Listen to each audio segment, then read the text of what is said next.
Le 15 avril dernier, derrière le drame de Notre-Dame, se jouait une autre course contre la montre. La survie d'un trésor bien particulier.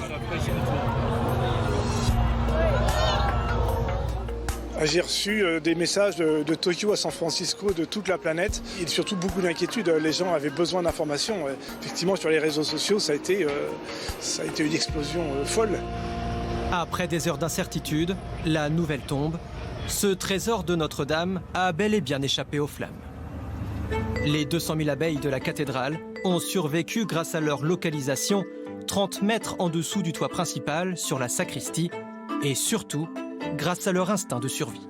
L'instinct de l'abeille, quand elle reçoit de la fumée, elles n'ont pas des poumons comme nous. Nous, on a eu des problèmes de respiratoire. Eux, elles se sont gorgées de miel pour pouvoir sauver le trésor. Leur trésor, c'est le miel. Et donc, se gorger de miel et résister. C'est en 2013 que ces abeilles battent pour la première fois des ailes au-dessus de la cathédrale. Les ruches sont prêtées par Nicolas Géant, apiculteur basé à Buc, à une trentaine de kilomètres de Paris. Là, vous avez la reine. Une initiative pour associer la cathédrale à la préservation de la biodiversité, mais aussi un symbole fort pour les croyants. Elle représente la beauté, la création. Dans l'une de ses homélies, l'un des pères de l'Église grecque, Saint Jean Chrysostome, évoque l'œuvre des abeilles. Portez vos regards sur l'abeille. Occupée sans relâche, elle travaille pour le service de l'homme autant que pour son propre usage.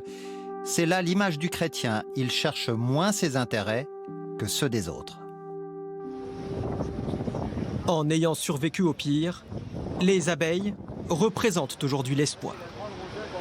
Avec le feu, la catastrophe, et oui, les abeilles sont toujours là, et oui, les abeilles ont survécu, et oui, les abeilles ont fait du miel. C'est un peu la renaissance de Notre-Dame, et bon, les travaux vont prendre pas mal d'années, mais les abeilles sont là, et seront là pendant tous les travaux, et on continuera de faire du miel.